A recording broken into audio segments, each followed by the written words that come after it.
Hello everyone, welcome back to our channel. This video is about CA Final Self-Paced Learning Module, Should Be Costing, Chapter number 8, Introduction to Strategic Performance Management.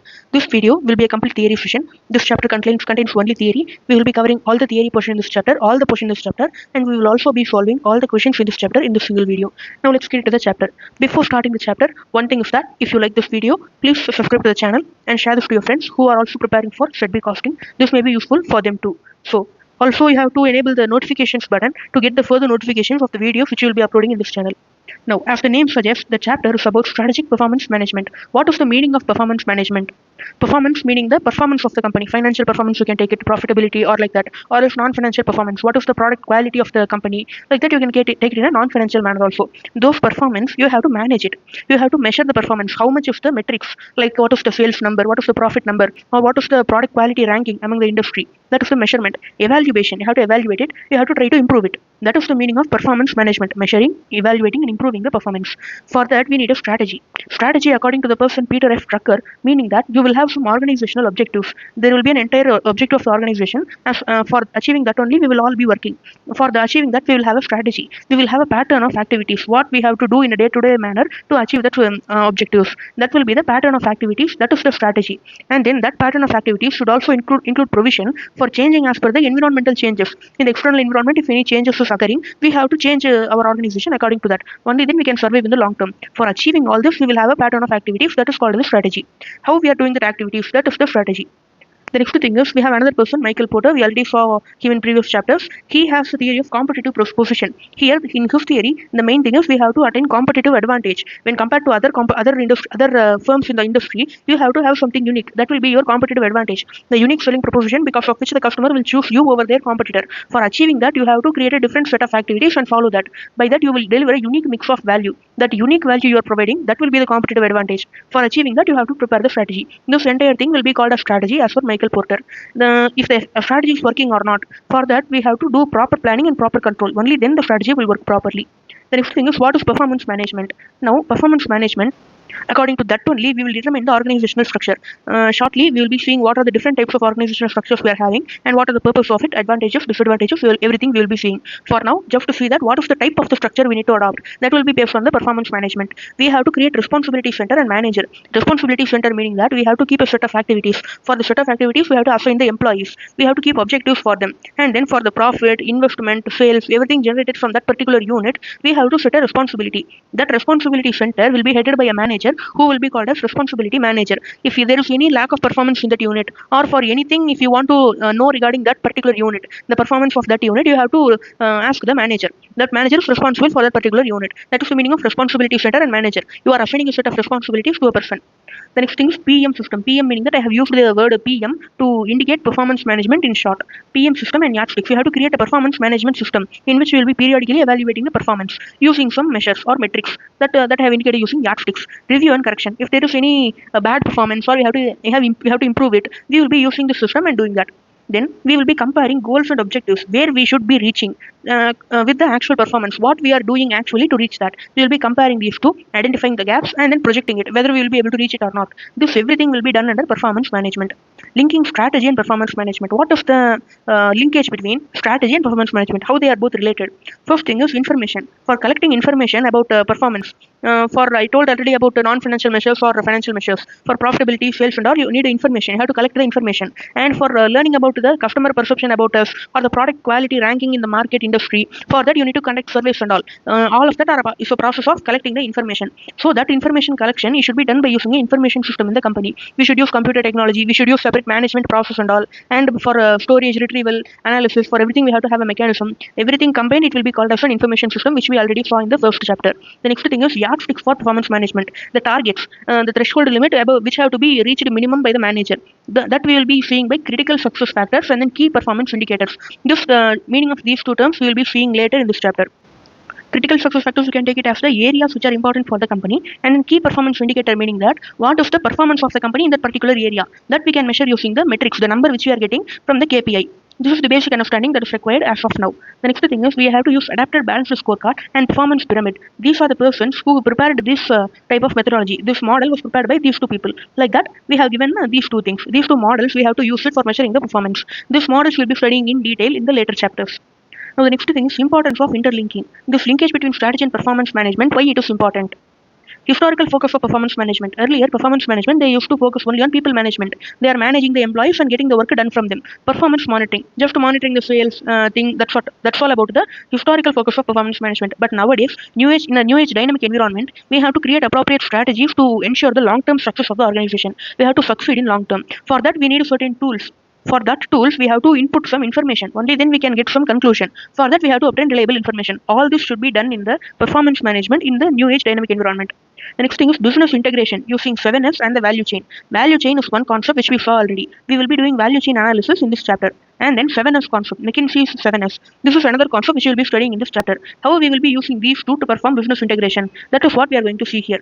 Now, the introduction, it is saying that we have several departments and functions in a business. We have to integrate everything and coordinate everything and then work together efficiently to create the value.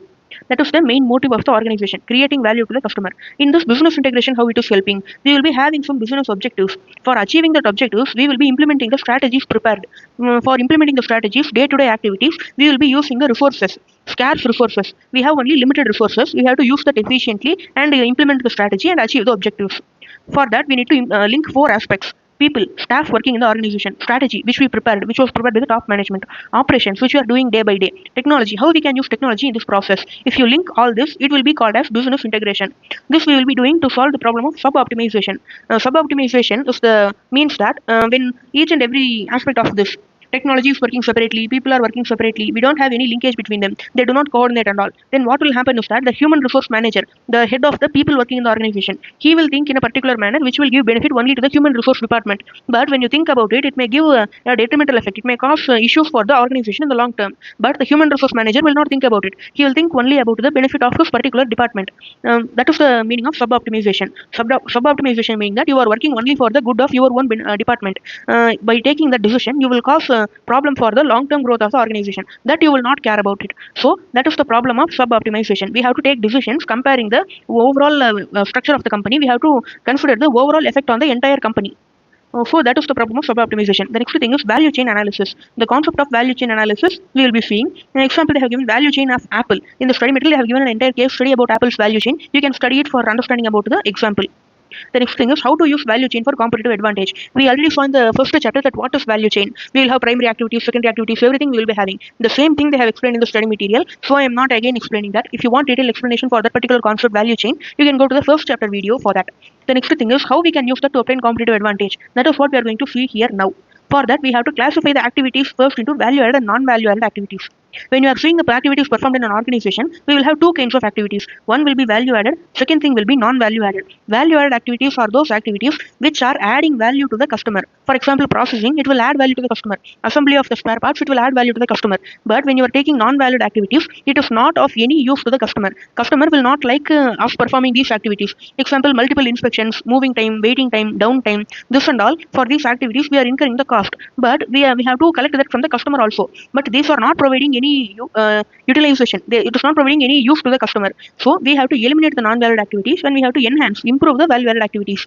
The problem is that when you are saying to an employee that the work performed by him is non-value-added, he may give an adverse reaction. He will think that the work which we are performing for the past 10 years, it is a non-value-added, meaning that it is of no use. He may think like that and he may get angry on the company. So it will be a problem. Next thing is we cannot easily divide. We cannot easily categorize that an activity is value-added, an activity is non-value-added. We cannot keep a fine line between them. So some activities might be in between. Some portion will be value-added, some portion will be non-value-added. For that, Kaplan and Cooper, these 2 persons, they have created a 4-category value-added scheme. You have to categorize the activities not into value-added and non-value-added, but you have to categorize into these 4 categories. After that, we can work on eliminating them or improving them. First thing is we have to divide into 2 categories. One is necessary and then not necessary. Whether it is important for production. Without that activity, we cannot do production, we cannot improve the process, we cannot deliver value to the customer. Those are the necessary activities. And then there will be some activities without that also we can do the production well and good. So that will be called as unnecessary activities. Under necessary activities, again you will have 2 portions. One will be those activities which can be improved and simplified. We have the scope of improvement in that particular activity. For example, when you are collecting cash payment, you have an improvement scope. You can accept the online payment and do the process more easily. So the next kind of activities is there are certain activities which cannot be improved and cannot be simplified, but they are necessary for production. For example, when you are preparing an agricultural business, there organic farming you have to do. It is expensive, but it is necessary for running the business, and you cannot improve it. Organic farming is the highest level of farming which you are doing. You cannot improve it. So that will be coming under second category of necessary activities. When you are saying unnecessary activities, you have to divide it into two things. Unnecessary activities anyway you are going to eliminate. Two categories is that which can be eliminated quickly. Suddenly if you try also you can eliminate it. In the short run you can eliminate it. So for example, you can take that in a car we have rear windshield. We have the back side of the car. We have a mirror windshield. In that we will have a wiper. Whether that wiper is necessary or not, anyway we are not going to drive by seeing the back side mirror. So it is not necessary. We can remove it. In the short run also we can do it.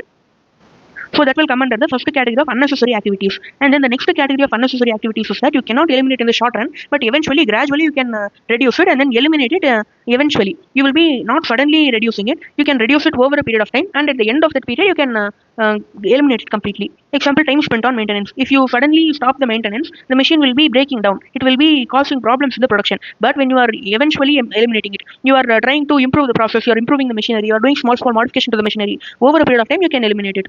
So these are the four kind of activities which you have to do to categorize the activities performed in the business into value addition and non-value addition.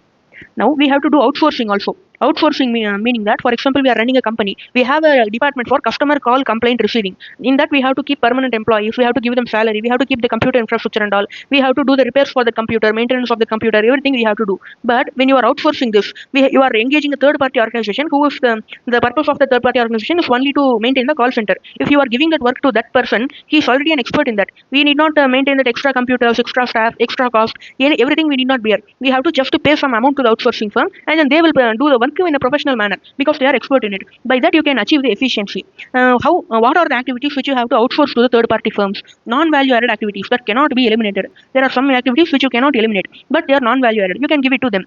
And then value added activities which will be enhancing the value by outsourcing. They are important activities only, but that third party organization is doing that activity better than our company, so we can give it to them. They are doing it at a low cost also. By that you can get in the efficiency.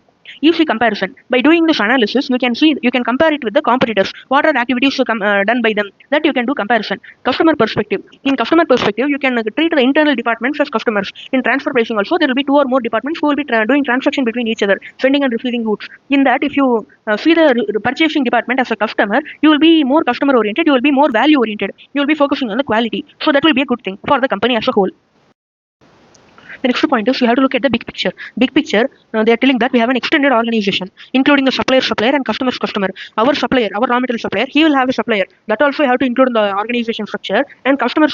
That also when you include it in the organization structure, you can respond to the external environment changes more properly. So he is Michael Porter. He is saying that our firm's value chain, all the activities that are happening inside our firm, it is connected to a value system. That value system is the extended organization, which includes all the supplier, customer, everyone is included there. That is a value system. Our firm's value chain is a component of that value system. The next thing is linking value chain analysis and performance management. Value chain analysis, what we will be doing, we will be creating the value added activities. We will be categorizing the value added activities. We will be finding out the linkage between activities, how they are working together to provide value to the customer. Next thing is business integration. We will be integrating all this. Performance management. We will be increasing the perceived value. We will be increasing the customer satisfaction. The value, if you do that, if you do performance management, customer will be able to, will be willing to pay more for our goods. That is the meaning of perceived value. And then increasing the margin. We will get efficient performance. Therefore, linking the people, technology, operation, strategy, what we have to do. In strategy, we have to focus on key value added activities. When creating a strategy, you have to focus on key value added activities. In operation, you have to eliminate the non-value added activities or outsource it. In technology, you have to enable the free flow of information. For people, you have to give responsibility to employees, authority to employees, relationship between the employees. You have to make them understand the role of each and every employee. This will create empowered employees. They will be understanding the strategy of the organization. As a result, what you will get a competitive advantage. You will get either low cost advantage, or you can create product differentiation advantage. You will improve the performance. That's all about the value chain analysis. Now, the next thing which you have to see is McKinsey's 7S. Before that, we need to understand what is the structure of the organization. So, structure meaning that we need a formal framework. We need a separate flow chart. We can see that what is the top management, what is the mid-level management, how the lowest workers are contributing to the organization. You are dividing the jobs and tasks. It will be the abstract organization objective will be achieved by interaction and coordination between the departments. Why we are doing this? We are doing this to achieve the organizational goal. Need for a structure. Why we want a structure? We want to link the individuals who are working in the organization. We have to group together similar tasks. Only then we can manage it easily. We have to allocate people for each and every work. Allocate the authority. For a particular employee, you have to give authority. You have to give some activities under his control. Only then you can ask the responsibility for that activities. To coordinate the objectives, you have to do coordination. You have to enable the flow of work, information, and other resources. Everything should be flowing easily. So for these purposes, we want a structure. Now, what is the principles of organizational structure? What are the foundation principles for organizational structure? Functional definition. We have to allocate the responsibility, duty, authority, relationship between the employees so that we can manage them effectively. We need not see each and every activity. That delegated responsibility, that particular manager will take care of the division below him. Then supervision. Supervision meaning that the manager will be having some employees below him. Some employees will be working as subordinate. For example, here if you see A as the manager, B and C are the subordinates working below him. How many subordinates can be under a manager? Under one manager, how many employees should be there? That is the supervision point here. Here when you see the relation, you can see the communication between A will tell to B, A will tell to C, B will communicate with C. We can see three relations, three direct relations. And when you see cross relation, A will communicate to B and then B will do feedback. It will be a two-way communication. B will again communicate with A. That we can establish as a separate link. A to B, we can do B to A also. One way and then two way. Like that when you see, you will get a total of 6 cross relation. When you take only direct relation, it will be called as relations. But when you are taking the two-way communication entirely, you will be called as cross relations. That will be called as cross relations. For an organization or a unit, how you can find the number of relations? You have to see how many people are involved. A, B, C. Here in this structure, we have 3 people involved. Number of cross relation, we can find it out by n into n minus 1. This is the formula. You can use this formula, or if you are doing it at a small scale, you can usually do this by this chart also. 3 people, n into n minus 1. 3 into 2, you are getting 6 cross relation. 1, 2, 3, 4, 5, 6. Now for relation, n into n minus 1 divided by 2. 3 into 3 minus 1 divided by 2. You will get 3. This is the number of relation. Direct relation alone we are taking. So this is the span of control they are speaking about. Supervision, how many subordinates they are working. That is the span of control. The next thing is specialization. You have to allocate the work to the employees based on their skills. One employee will be skilled at purchase department negotiation. You have to keep him in purchase department. So that is the delegation based on skills. It may be centralized or decentralized. We will be seeing that later. The next thing is scalar chain. In the scalar chain type of organization, we will be altering the chain of command. We will be situating the chain of command for waste minimization and avoiding duplication. One function should be there for one time only. We should not keep multiple people working for the same function separately. So that will be called as duplication. That we will explain it later. So for now, scalar chain they are establishing for these two objectives. They have to minimize the waste, avoid the duplication. The next thing is unity of command. Unity of command. In unity of command, what is the thing is that subordinates shall answer only to one superior. For if you take here, B and C should have only one manager. That should be A. When you are having multiple managers like A, Z, Y, whom the subordinates will report to which manager, there will be conflict. So we have to have only one manager for employees.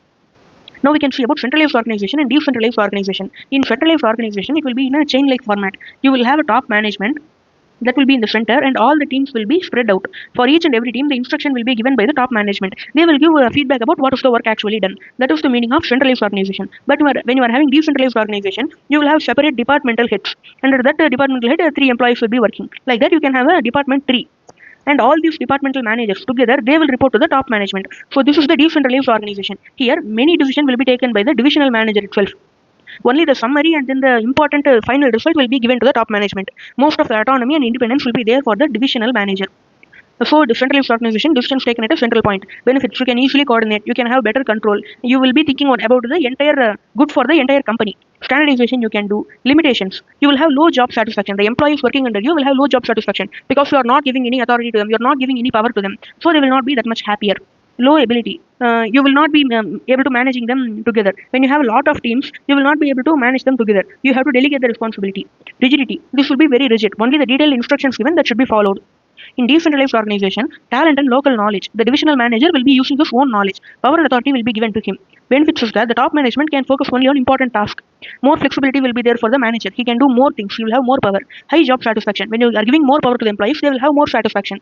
Limitation, higher overheads. You have to have divisional manager. For him, you have to give salary. Overheads will be more. Control dilution. You cannot control beyond a certain point in a decentralized organization because it will affect the autonomy of the individual divisional manager.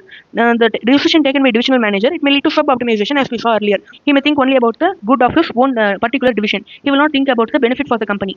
The next thing is types of organizational structure. We have different structures: entrepreneurial, line, functional, divisional, matrix, project, network, or virtual. We can see one by one. First thing is entrepreneurial. This is similar to a sole proprietorship. There will be one owner manager. Everything will be situated around that person only.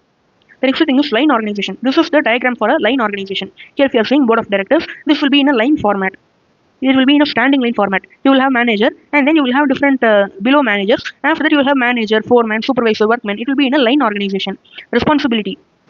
Authority will be flowing from top to bottom. Responsibility will be going from bottom to top. This is the line organization. Supervisor will directly control the subordinate. Here production manager will directly control the works manager. He will directly control the foreman. It will be straight and vertical. It will be in a military type of organization. All the decision will be taken by the top management board of directors. Only detailed instruction will be given that should be followed. When you are coming to the next type of organization, functional organization, here for each and every function in the company, we will be appointing separate departments. Sales and marketing will be handled by sales and marketing department. Production function, finance function, will be having separate departments for that. They will be called as functional teams, you can call them. The main activities, they are grouped based on main functions. All the activities related to production will be coming under the production function. Units with similar work skills experience, they are grouping it together. Advantage, you can use pooling of expertise. All the people who are expert in production, they will be coming under the production function. There will be no duplication. For one function, only one department will be there. Only one set of people working for that. Limitation, poor communication. Here, between these departments, there should be a free flow of information and good communication. Only then they can work together for the overall goal of the organization. The next thing is divisional organization. This functional, you can use it for one or two product when you are having, you can use this functional organization. But you are having a lot of product lines, you have to use the divisional structure only, because you have to keep a separate division for each product line. Or you can keep a separate division for each region. Each division will be treated as strategic business unit. This you would have studied in CA Inter strategic management. That is just a division. The divisional manager will be responsible for the profit earned by the division. Advantages, you will have flexibility. Here if you see the divisional flow chart itself, you will have a division, garment division, one product line, footwear, another product line. In one division you will have production, finance, marketing, HR manager. Here the problem is duplication. You will have two production, you will have two finance, you will have two HR. Like that, you are doing the same activity but for different products multiple times. So it is a waste of cost. Instead, you can keep it together. By keeping it together, what is the problem? You have multiple product lines. So that is both an advantage and a disadvantage. Flexibility, you will have it. You can have flexibility. You can give separate instruction to garment head. You can give separate instruction to footwear head. Expertise. The divisional head will be expert in the field. And the divisional head will think of the division as his own particular organization. He will think of it as a separate independent body. So he will think more about the improvement of the division. Then barrier between division, and then the communication between these two divisions, it will be poor.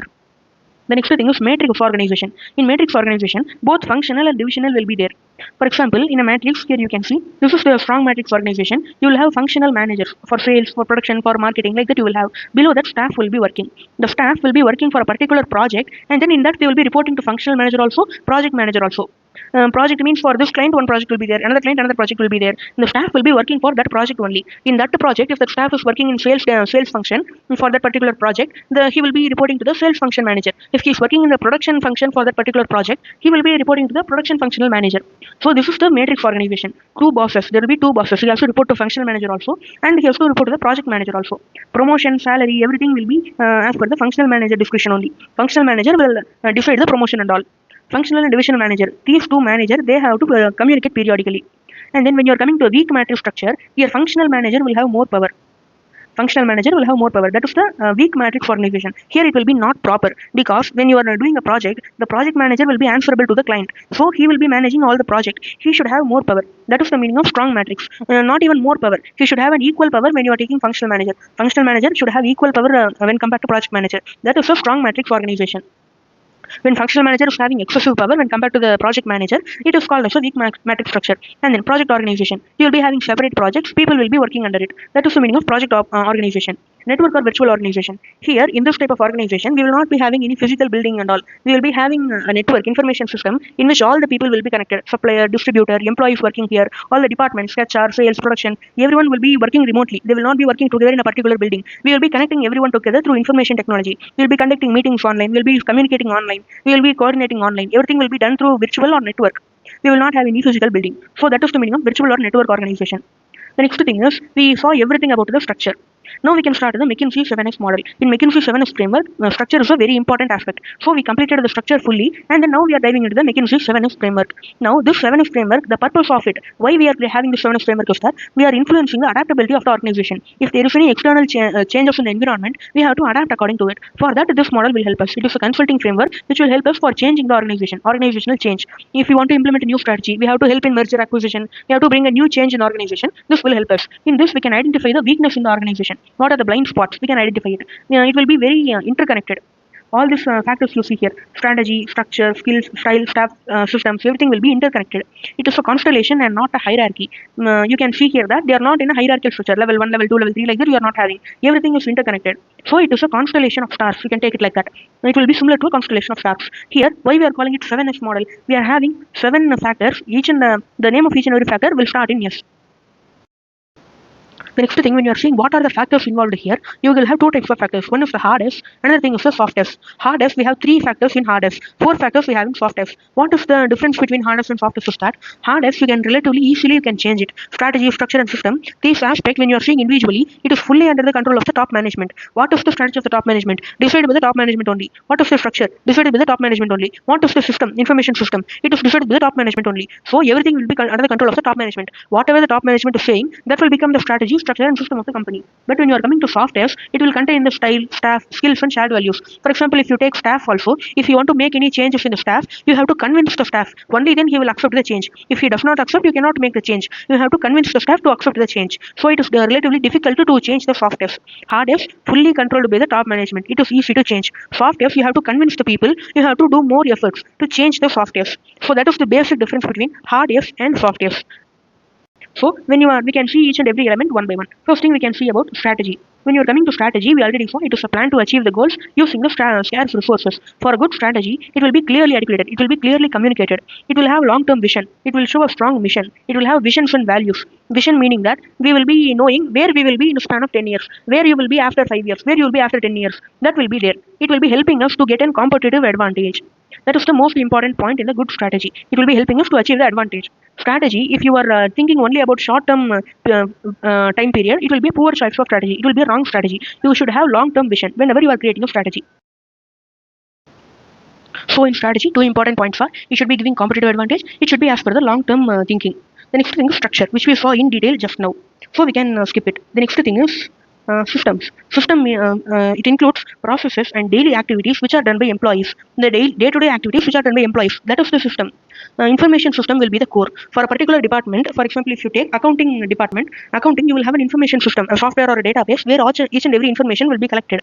In that information system, accounting will be the system. Details, what are the details collected in there? Monetary transactions will be collected inside that system. And then that system will contain the knowledge. By summarizing the transaction, it will contain the knowledge about the financial performance and position of the enterprise. Whether we are having profit or loss, that is performance. And when we are having a net assets, whether assets are more or liabilities are more, that position will be coming as the knowledge. Accounting is the system. The details are the transactions we are recording. Knowledge is the financial performance and position data which we can see. So that is the system. Information system will be the core. The software or the database will be the core here.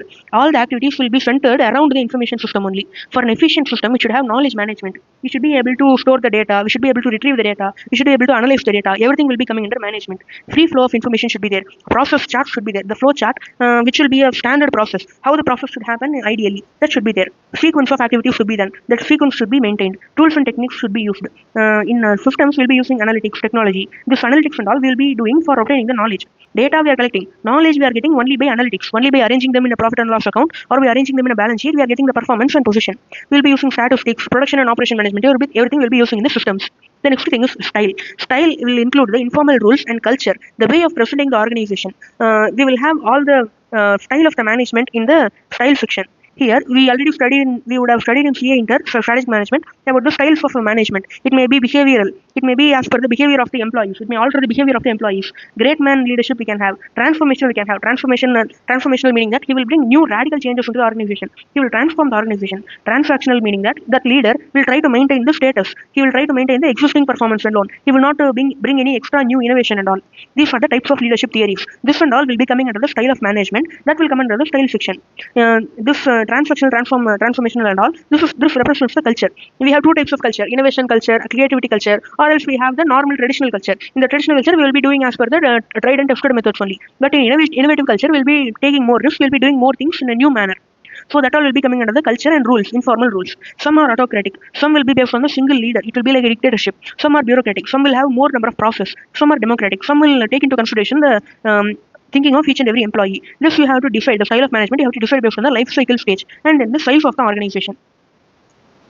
Now, the next thing is, in a life cycle stage, how you can use it for style is that, for example, you have a product, it is in the decline stage. There, you need not do any new innovation at all. Anyway, that product is going to be replaced. You need not represent that much image and all. You can just do transactional leadership. But when you are in the growth stage or the introduction stage, you should do new and new innovation, which will attract the customer and will give you more profits. That will be used in the transformational leadership. In an introduction stage, you have to use the transformational leadership. In a decline stage, you have to use the transactional leadership. Like that, you can use it. The next thing is staff. Staff are the employees working in the organization. They are the collective intellectual capital of the organization. Human resource. The people combined, they will only create the organization. They will only create the culture of the organization. They are very important. They are rational. They will think about the reason of each and every activity of the top management. They are emotional. They are perceptual. If you are doing an activity, they will not just only see it and forget it. They will create a perception about the activity on the mindset of the people. They will have a mindset that the top management had made that decision on that day, so that they will create a conclusion from that. For example, if you are not, if the top management is not willing to increase the wages of the worker will think that the top management does not care about us. The only thing they care about is the profit.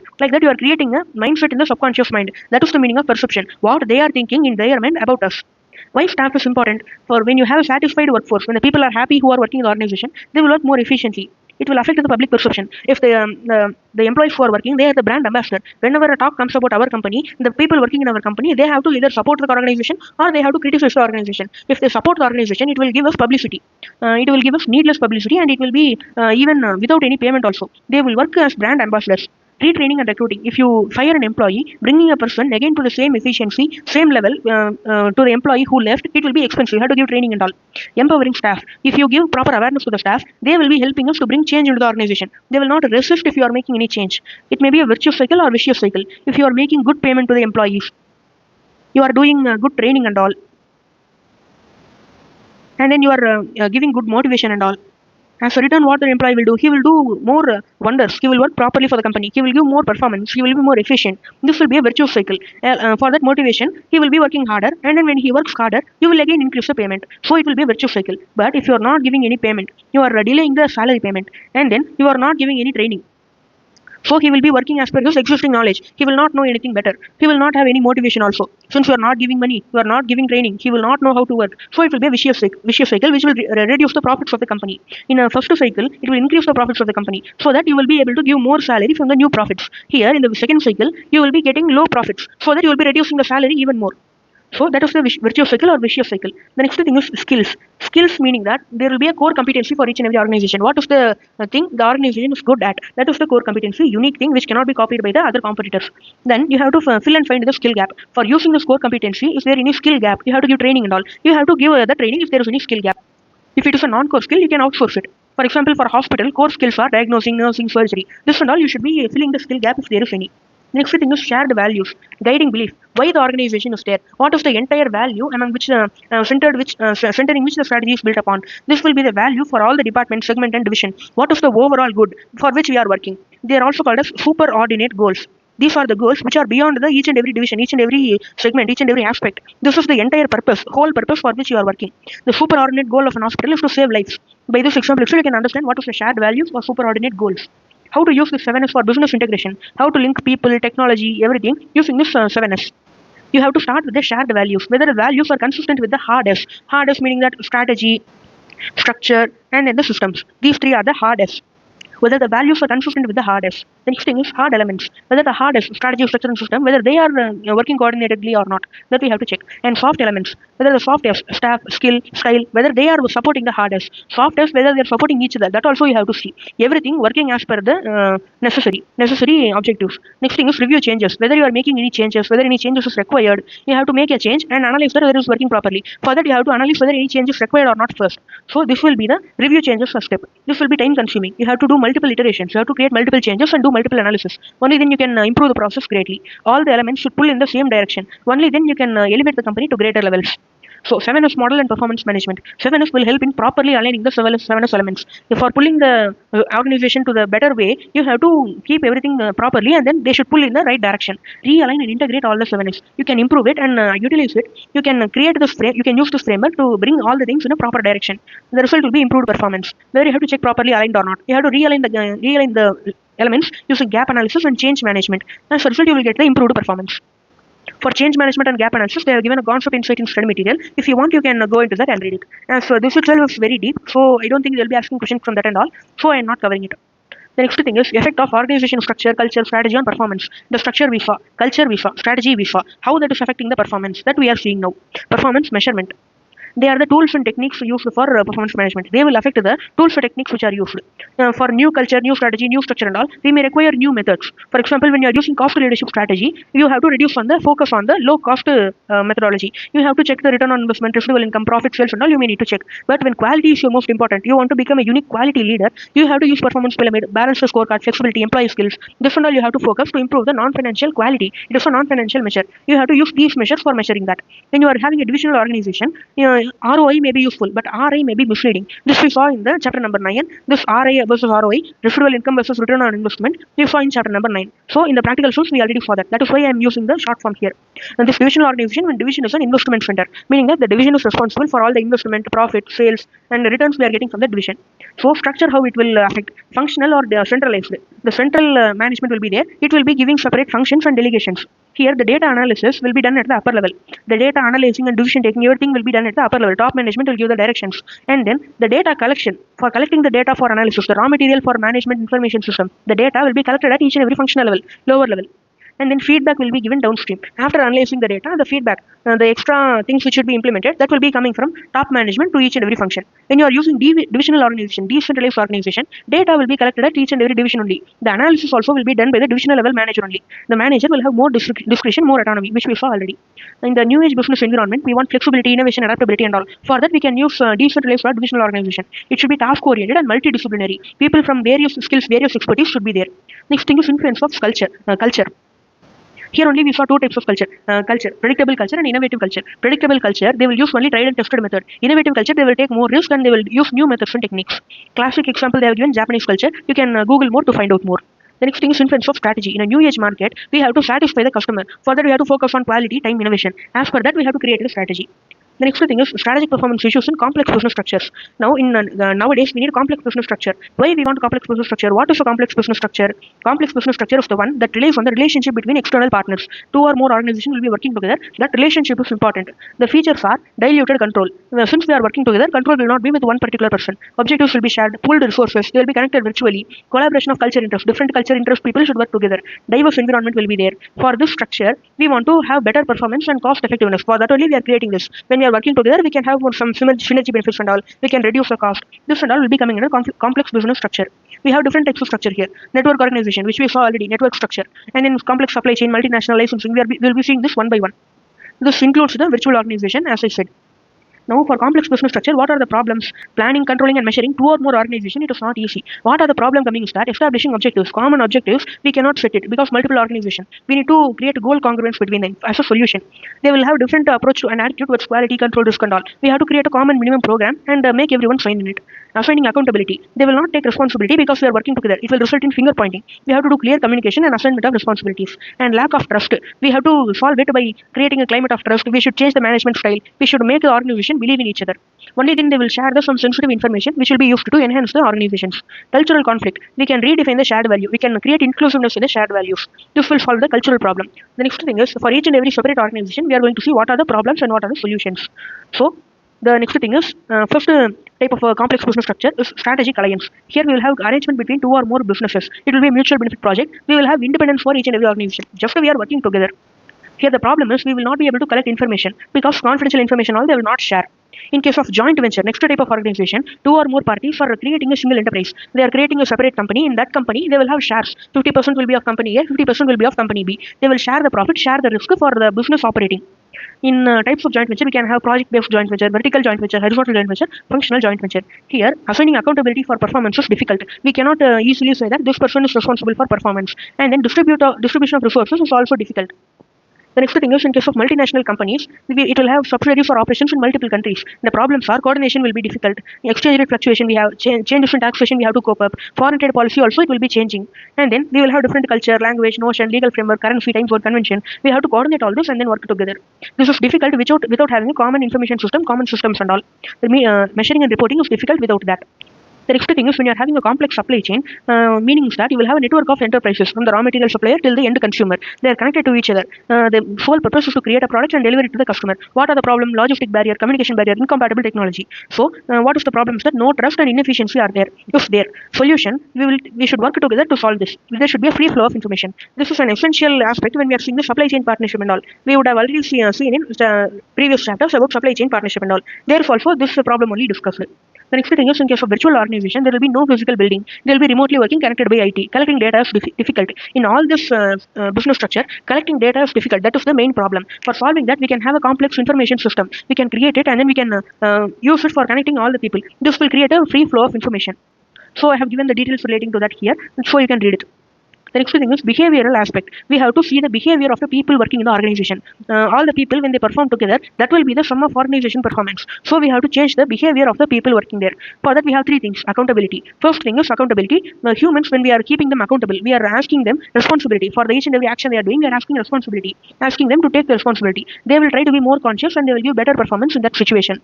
Business managers are held accountable by shareholders. The board of directors, they will be held accountable by the shareholders. They have two things here: accountability and accounting. Accountability and control. In accountability and accounting, we have hard accountability. We will take the financial information, we will convert the activities which are being performed in the organization into actual numbers, and then we will report it. This will be coming under hard accountability. In soft accountability, we will also consider the human input into the accounting system.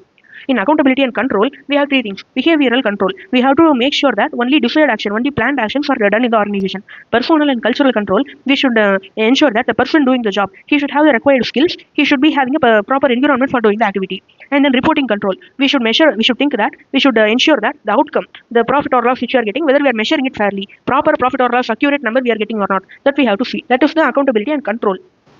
So this you can see here. The next thing is performance measures, CSF and KPI, critical success factors and key performance indicators. We can give them as a motivation to the employees, and then they will work as per the stimuli.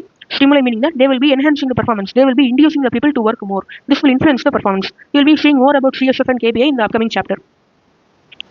Now the next aspect is management style. You have to select the management style as per the organization situation, as we saw earlier. Overall culture also, if you want a strategy, if you have the strategy of product differentiation, you have to have an innovative culture. Like that, you have to select it as per your requirement. Now the next topic is, this is a broad topic. This is the last topic of our chapter also. Predicting and preventing corporate failure. Corporate failure meaning that if a company goes bankrupt, it is a corporate failure. What is the meaning of bankruptcy? A company is unable to pay the liabilities, or liabilities are more than the assets. This is the situation of corporate failure. We have to predict the corporate failure. If it is going to happen in the upcoming year, we have to find it now itself. Only then we can try to prevent it. Introduction: 90% of Fortune 500 companies have been replaced. They have failed and other companies have taken their place. So we have to find out how they failed, why they failed, so that it does not happen in the future. Why the companies failed? They have given some problems: failure to innovation, failure of strategy, too many restructuring, power to and management inefficiency. This you can read it by yourself. That is not our main focus here. The need for predicting failure. We have to predict the failure using two models we have. One is the quantitative models. You will be using the numbers, using the financial data which is being given by the company. Second thing is qualitative models. These are the qualitative information, like the chairman's report, director's report. These are the qualitative information which you cannot have in numbers. 3, 2, like that, they will not have that much numbers, but it will show us the failure if it is there, if there are any symptoms. In quantitative models, we'll use ratios and values, like inventory turnover ratio, assets to turnover ratio, that and all we will use. We will use monetary information like this. In qualitative model, we will use this type of risk factor. We will see whether any risk factor is present. These are the quantitative models we are having. Qualitative models, only one we have in our syllabus. Here, in only Altman Z-score, we have the practical sums. For all the remaining models, we have given just a brief description, so we can complete it quickly. First, we can see the Altman's Z-score. Altman's Z-score, this was developed in 1968 by Edward I. Altman. The Z-score, it is capable of considering multiple factors. We will be considering multiple ratios, 5 different ratios, and then coming to a conclusion. So it will be a more reliable answer. This was an improvement or a developed version of R.A. Fisher's discriminant analysis technique. This was prepared first, and then on that only, it was an improved version. We got the Altman Z-score.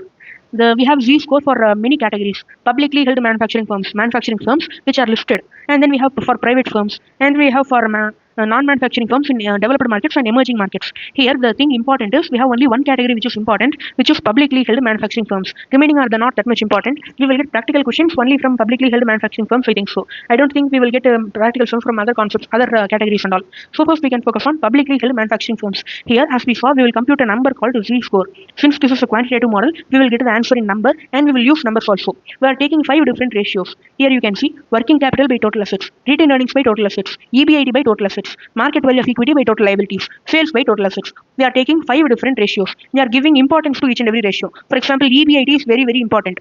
For each and every company, profit is the main indicator. It is important. After that, what are the reserves of the company? Over the years, you have earned the profits. Using that, you have built up some reserves. That reserves are the second most important. Like that, you are giving importance to the factors. The person, Altman, has made a lot of analysis and created a weight classification. For each and every ratio, we have an indication. This is the X1, first ratio, second ratio, third ratio, fourth ratio, fifth ratio. For each and every ratio, he is assigning a weight. The weight is the classification of importance. For example, third ratio is about the EBIT and total assets. EBIT will be coming under third ratio, X3. It is given an importance of 3.3. This is the highest importance in this particular formula. 3.3 is the highest one. After that, the next importance is 1.4. It is given to second thing, retained earnings. After that, they have given the third importance to working capital. After that, fourth category of importance to sales by total assets. And then fifth category of importance to market value of equity and total liabilities. So this ratio you have to remember, you have to anyway remember it. For that, I can give you some tips to remember. For all the ratios, commonly you have total assets as the denominator. Except for only one, ratio number 4, the denominator is total liabilities. So this is a common factor which you can use for remembering. The next thing is that you have the ratios numbering 1, 2, 3, 4, 5. You can remember it in that order itself. The most important ratio being EBIT by total assets. EBIT is most important, that you can remember. After that, second most important is reserves. So these two will be coming under the first two categories. First two categories, what I am saying is that EBIT will be given the most importance. You can remember the weight as 3.3. You can first remember what are the weights used here, the numbers, and then you can allocate it based on the ratios you are calculating. For the EBIT ratio, most importance 3.3 will be given. For the retained earnings ratio, you will give the second most importance 1.4. Like that, you can, when you categorize these two itself, you remember these two itself. Remaining 3 you can easily remember. For sales and total assets, they have given an importance of 1. 1 is the importance for sales. And now we completed 3 of them. For the remaining 2, you can remember it by hearting. So these are some tips for remembering the formula. First, you will be given the data. What is the working capital? What is the total assets? What is the retained earnings? The value of EBIT? Everything will be given. You have to just find out the ratio, multiply by the weight, add them up. You will get the answer.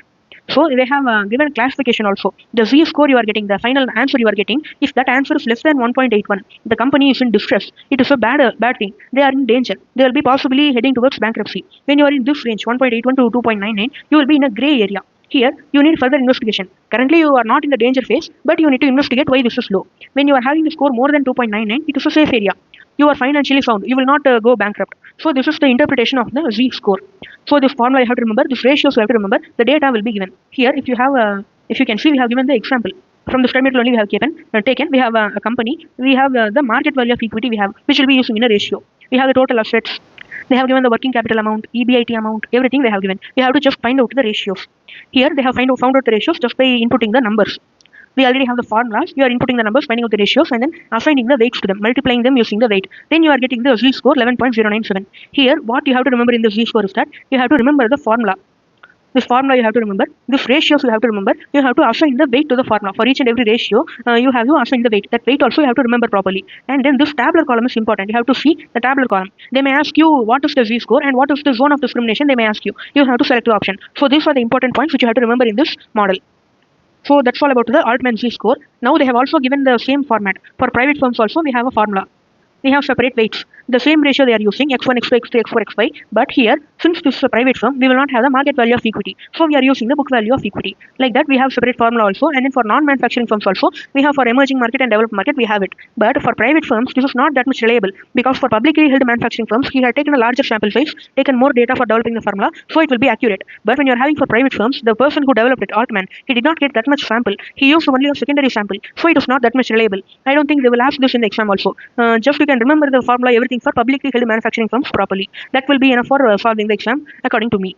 Now we have emerging markets, developed market also. If you have time, if you can remember, you can do this. Or else you can just focus on the publicly held manufacturing firms. So that's all about the Altman Z-score. They have given 3 practical insights. This is just extra for understanding the Altman Z-score. You can read it now.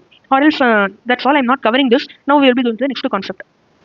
Okay, we can just see a summary of this practical insight. Originally, the Altman developed this model by using the we can see that the information he used was of 66 firms. In that, he had taken two groups of firms, half of which 33 firms already filed for bankruptcy. For that bankrupt group firms, the score came to be 0.25. He calculated the ratios and assigned the weights. The score came to be 0.25. For the non-bankrupt group, the score came to be 4.48 on an average. And then we can whether it is reliable or not. This Z-score had 72% accuracy in predicting the failure before 2 years. And then type 2 error was 6%. Type 2 error meaning that it will be showing bankruptcy, but the company will be proper only. That type of error was only 6%. It was 72% accurate. And then after testing it more, they found it to be 80 to 90% accurate for predicting bankruptcy 1 year before the bankruptcy actually happening. And then we have another model called Beaver's univariate model. This will be using only one ratio at a time. This was considered as a flaw. It was later replaced by Altman's model. The next thing is we are going to see Beaver's univariate model only. This was developed by the person William Beaver. He used a statistical method. He tested to find out the bankruptcy. He was using only one variable at a time. That's all. The next thing is Staffler and Tisha model. This was developed by two persons in 1977 in UK. This is similar to Z-score. They created their own Z-score with a similar method. The sample size was 92 firms. Altman and Taffer, they both developed their models to overcome their weakness over time.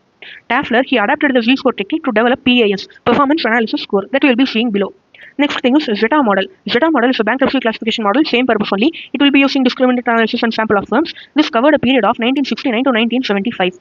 This was an improved version of the Z-score model. The Z-score model itself, it was improved further by Altman, Haldeman and Narayanan. These three persons improved it more and then created this Zeta model. We do not have any practical sums in this. The next thing is performance analysis score. It is called as Staffler's PAS. This, it will be in a percentile term. It will be in a marking percentage. Out of 100, how much mark you are getting. Like that, it will be there. Here also, he is using the same ratios. But he is using current assets, profit before tax. He is using ratio only, but he is using different element for computing the ratio. He is also having different weights assigned here. And then this also you can remember if you are having time, but if you don't have time, just don't focus on this. The important part is Altman Z-score, publicly held manufacturing firms. If you have a negative Z-score in this model, PAS model, it is meaning that you will be facing a potential bankruptcy. In PAS model, negative score is bad. The next thing is H-score model. This was developed by Company Watch. Percentile score, it will also be showing a score from 1 to 100. If you have a score at 25, it will be a warning area. So if you reach 25, it will be a warning area. The next thing is in quantitative model, using numbers, what is the problem? You will be using financial numbers, it can be manipulated. It will be only for a short term period. You cannot predict bankruptcy after 20 or 30 years. It will be only a snapshot. It will not show what is the reason for this situation. It will use predefined weights. We already saw the weights which are used. That itself reduces the reliability. The next thing is qualitative model. Here we will be seeing about risk factors. We will be seeing about symptoms which are there for failure. Here the only model which we have is Argenti's fear score. Here he is categorizing the risk factors. Here, Argenti has categorized the symptoms into three categories. One is defects, another thing is mistakes, third category is symptoms of failure. Here, the defects is that management weaknesses. What are the management weaknesses? If you do not have proper organizational structure, or you have an autocratic chief executive, or chairman equal to CEO, these are the management weaknesses. We also have many management weaknesses. We have the list here. If you have this weakness in your organization, you have to give this much mark to your organization. So this is the mark score which you have to give. And then in defects, we have another category, accounting deficiency. For example, you are not having any budgetary control and all. You are not having for a proper costing system. This and all is a bad thing for the company. It is called as defect in this model. So these two will be coming under the defect categories. Defect category is the first level of problems which are there in the organization. This is the least level. If you have this much these defects in your organization, you have to give this much score to your organization. Now the next thing is mistakes. Mistakes will occur over time as a result of defect. Defect are the fault in the organization. The fault are at a low level. If you correct it properly in the beginning itself, there will be no mistakes occurring in the future. If you leave the defects unattended, it will create mistakes over a period of time. Defects and mistakes are interconnected. What are the mistakes? High gearing, taking more loan than your capability. If you do not have a proper accounting system and all, you will not know how much loan to take. You will not have that much analysis and all. So you will take extra loan. You will do over trading. If there is a failure of a big project, it indicates that there has been a long period of time of defects. You did not correct it. Now it has resulted in a very big failure. Now the third thing is symptoms of failure. Symptoms of failure are the very big things. If this is there in your organization, you have to see that there is a serious problem and you have to investigate that. There is a high possibility of failure when you have symptoms of failure in the organization. Defects are the low level problems. Management mistakes will occur when you leave defects unattended for over a period of time. In symptoms of trouble, you can see that financial analysis itself showing failure, creative accounting, accounting manipulation. This and all very important problems. If this problem is there in your organization, it is a symptom of failure. It will cause failure. So these are the three types of categories of risk factor in this model. Now, when you are having some problem in your organization, you have to give the score according to this table. This table you need not remember. Just for an illustration, they have given in the study material, and I have also given it here. So this score you have to give, and then based on this score only, you have to find out whether you are in which category. You are in a danger or whether you are safe. That you have to calculate using this score only.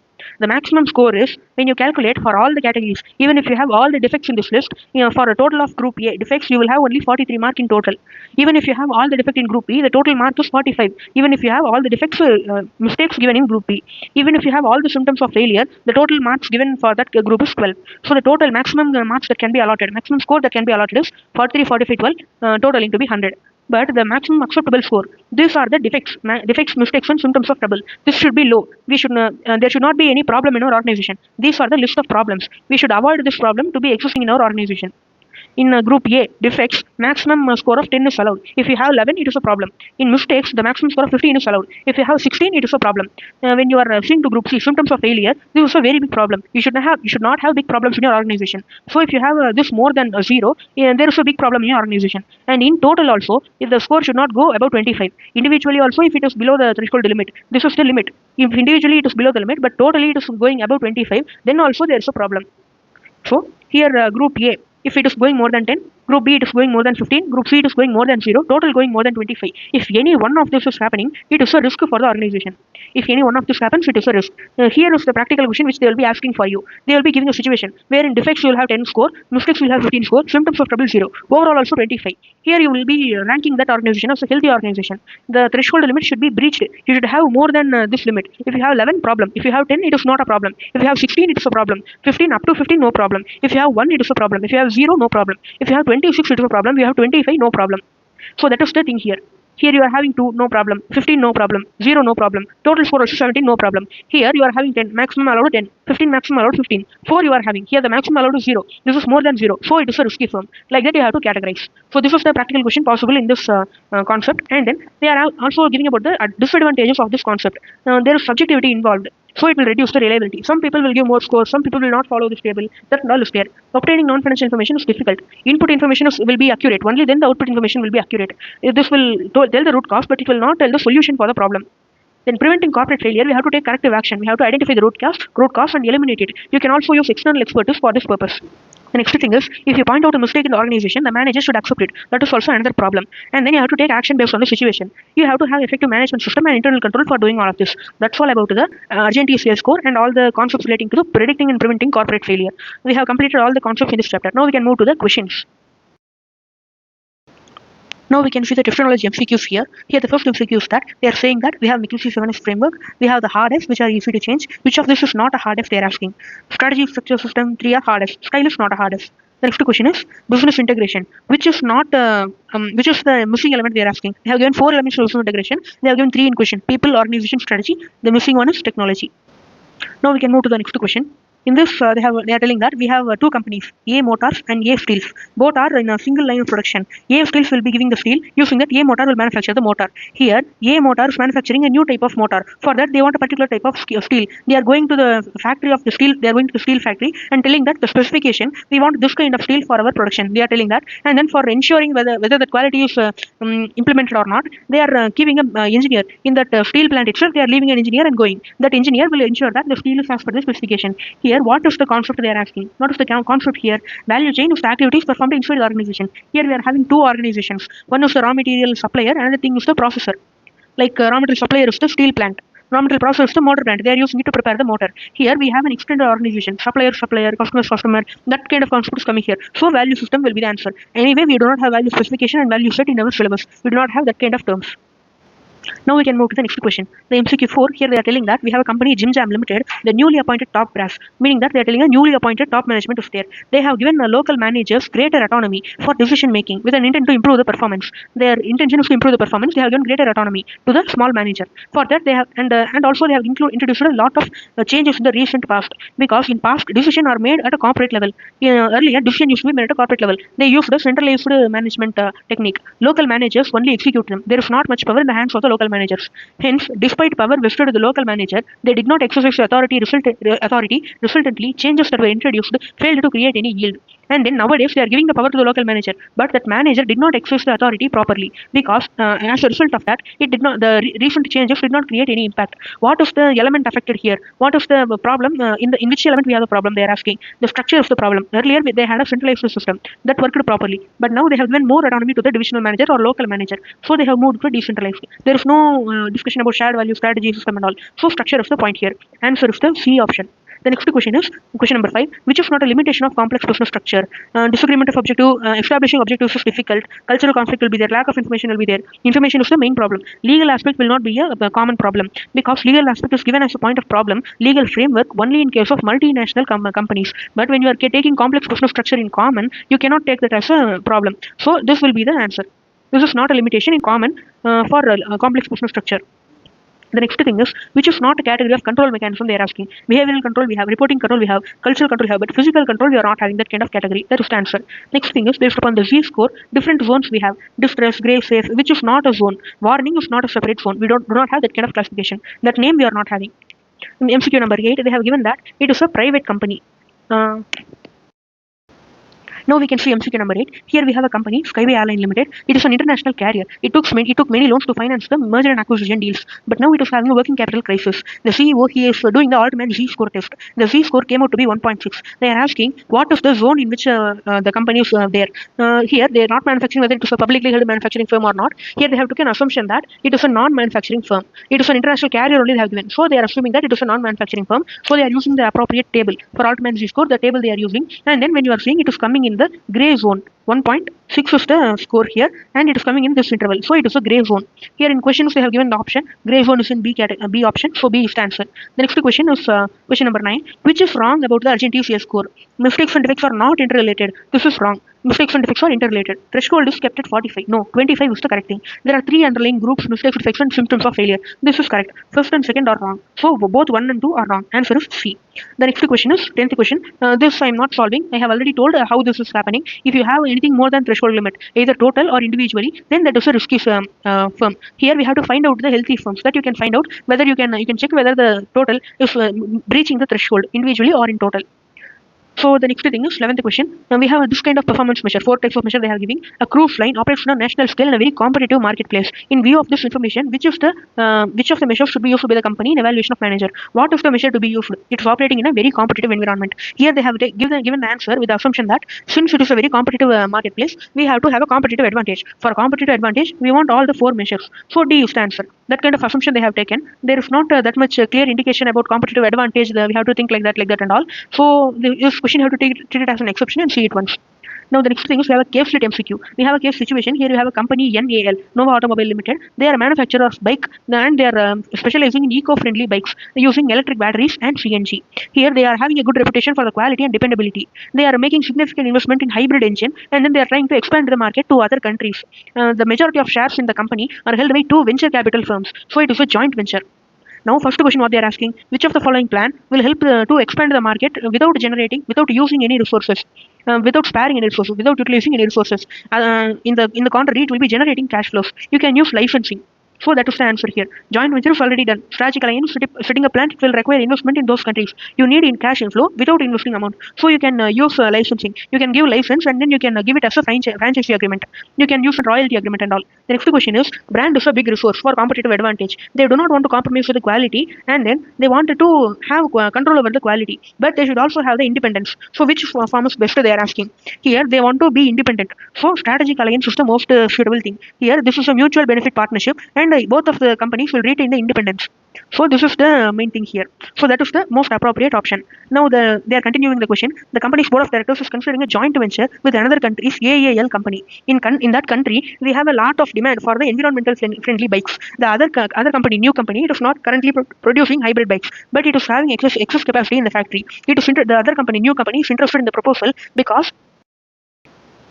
their sales are reducing during the past 3 years because of blast issues and all. They are having engine caught fire, that kind of complaints they are having. Now managing performance of joint venture is difficult. What is the limitation of joint venture they are asking? Culture and management style, that is a limitation. Attitude towards risk, that is a limitation. But financial reporting framework, that is not a limitation. I have not given it in the list of limitation in the theory given in the study material. So 1 and 3 will be the answer. We will be taking the B option, 1 and 3 only. That is the answer. Now the next question is which of the following primary activity will be a substantial source of value for joint venture? Which is the most important thing work here? The marketing and sales is the most important work. How you can see is that in the story they have given that there is a very large market, growing market. In a growing market, the most important thing is marketing and sales. The next thing is they have given a descriptive question. How information technology will help to overcome the limitation of the complex business structure. In the same theory which we saw earlier, they have given it tailoring to the particular companies. So that's all. That's all about the questions in this chapter. We have completed everything about this chapter. So before ending this video, I would like to give one reminder. If you found this video useful, please like this video, share this to your friends, and subscribe to the channel. Also enable the bell notifications button. You will get so that you will get the updates of the further videos which we will be uploading in this channel. Thank you.